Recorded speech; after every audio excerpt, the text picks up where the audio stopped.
축축한 장판, 노랗게 빛바랜 벽지, 눅눅한 문짝, 오래된 장 냄새, 집안을 이리저리 기어다니고 있는 집게벌레. 내가 처음 이 집에 들어왔을 때 남은 기억들이다.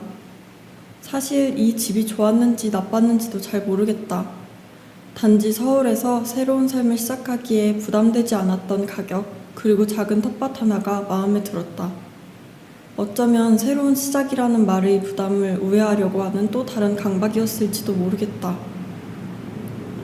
가장 먼저 이 집에서 눈에 띄는 것은 채광이었다. 대문이 북향이었기 때문에 거실 창문은 동쪽을 바라보고 있었고, 그나마 남향인 안방은 뒷집에 가로막혀 있었다. 아침에 잠시 해가 거실을 드는가 하였더니 오후는 금세 어두워졌다. 그 외의 시간은 밖에 나가지 않으면 해를 보기 힘들었다. 집의 구조는 지금의 생각으로는 이해할 수 없었다. 실평수 15평의 작은 집에 방은 무려 3개나 있고 4.5평 규모의 용도 불명 지하실이 별도로 있었다. 신도시의 아파트들을 생각하면 전혀 상식적이지 않은 구조였다. 방 배치는 너무야도 비효율적이었고 차라리 2개를 합쳐 하나로 사용하였으면 더 좋을 듯 싶었다. 얼마나 오래전에 지어진 집이었는지 방마다 천장 높이는 다 달랐고 벽이나 바닥 중에 완벽하게 평이 맞는 곳은 하나도 없었다. 바닥에 경사가 있어 가스레인지는 앞으로 돌출되었고 세탁기는 증축된 베란다로 들어가게 되었는데 보나마나 겨울 한파에 얼어붙을 기세였다.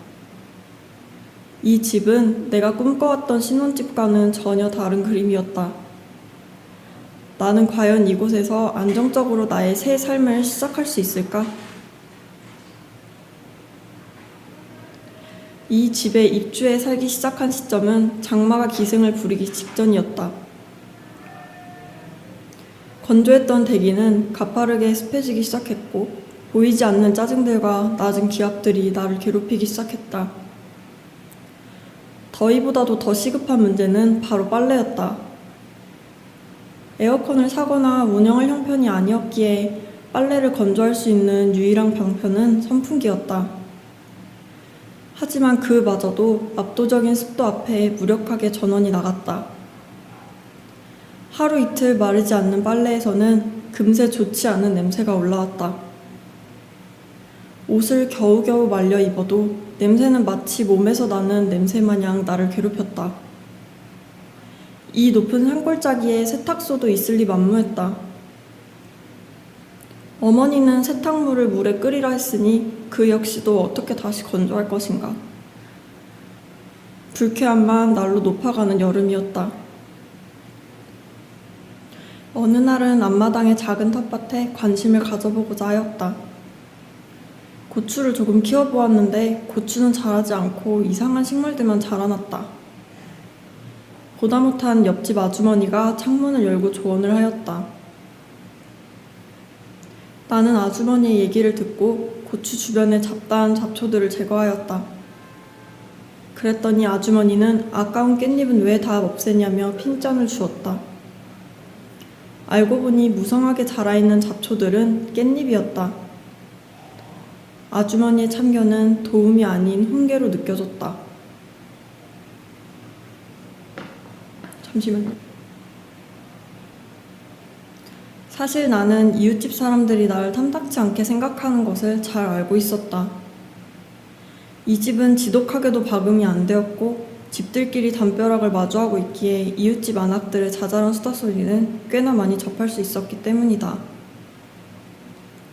나는 이 소리들을 듣고 싶지 않아서 샤시를 새로 하고 싶었으나 그 비용은 생각보다 부담스러웠다. 깻잎과 잡초를 구분하지 못한다는 그들의 수단은 참을 수 있는 정도였다. 하지만 집안에서 흘러나가는 사적인 소리들을 그들이 이해하는 방식은 도무지 참을 수 없었다. 나의 고함소리, 나의 울음소리, 나의 절규들을 그들에게는 재밌거리에 불과했다. 나의 입에서 나간 소리가 누군가의 입을 거쳐 나의 귀에 돌아오는 일은 폐쇄적인 고문에 가까웠다. 집 밖을 나갈 때도 그들이 밖에 있으면 그들이 사라질 때까지 나는 기다렸다. 집에 돌아올 때도 그들이 집 근처에 모여 한담을 나누고 있으면 나는 그들이 사라질 때까지 기다렸다. 이 모든 상황이 너무나도 불공평하게 느껴졌고 사교성 없는 나의 성향을 극렬히 경멸했다. 나는 신경질적인 이 상황에 매일 좌절을 했다. 나는 점점 더 집안으로 들어가는 느낌이었다. 비가 오는 밤이었다. 태풍에 창문은 심하게 흔들렸고 천둥 소리에 나는 깜짝깜짝 놀랬다. 그리고 그날따라 나는 혼자였다. 잠을 이루지 못하고 나는 거실에 앉아 창밖을 바라보았다. 붉은 섬광이 펼쳐졌다. 나는 너무 놀라 밖으로 뛰쳐나갔다. 마당에는 아무 일도 없어 보였다. 불안한 마음에 나는 대문을 열어보았다.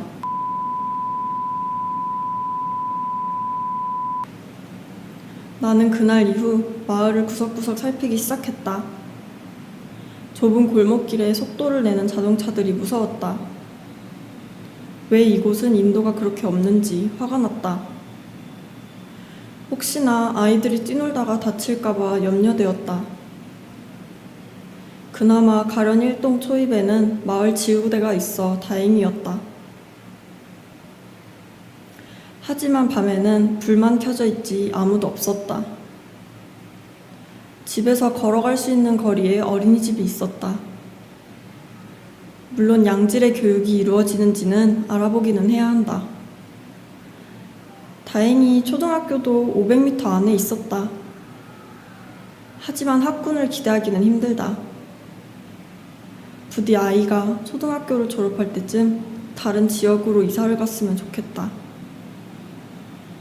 학교에서 조금만 벗어나면 유흥가가 펼쳐졌기 때문이다. 나이트클럽, 유흥업소, 수많은 술집들, 그리고 그곳을 배회하는 사람들을 바라보고 있으면 불편했다. 집으로 돌아오는 마을버스는 밤 12시 10분이 막차였다. 혹시나 공부하는 아이가 차를 놓치면 약 1km 거리를 걸어서 집으로 돌아와야 한다. 하지만 그 사이에는 수많은 유혹들이 존재하였다. 나는 수도 없이 집 밖으로 나갔다. 집안은 나를 더 불안하게 만들었다. 이 이상한 마을에서 나의 새로운 삶을 시작하는 것이 너무나도 두려웠다. 그렇지만 나는 이제 이해할 수 있었다. 아직 나에게는 많은 시간이 있기에, 아직은 무언가를 준비할 수 있기에, 그리고 나는 아직 희망이 있기에 나는 움직일 수 있었다. 그렇다. 태풍이 지나가고 몇 주 후 나는 아기가 생긴 사실을 알게 되었다. 그렇다. 누군가가 목적이 우리를 삶에 가둔다고 하였다. 그리고 이 새로운 목적에서 삶의 활력을 찾을 수 있었다. 나는 더 이상 집 밖에 나가는 것을 두려워하지 않는다. 그렇게 내 인생에 또 다른 서막이 열렸다.